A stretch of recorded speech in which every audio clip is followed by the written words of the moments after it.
नीलाञ्जनसमाभासं रविपुत्रं नियमाग्रजं छायामार्तण्डसम्भुतं तं नमामि शनैश्चरम् नीलाञ्जनसमाभासं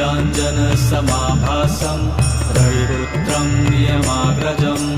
छायामार्तण्डसम्भुतं तं नमामि शनैश्चरम् नीलाञ्जनसमाभासं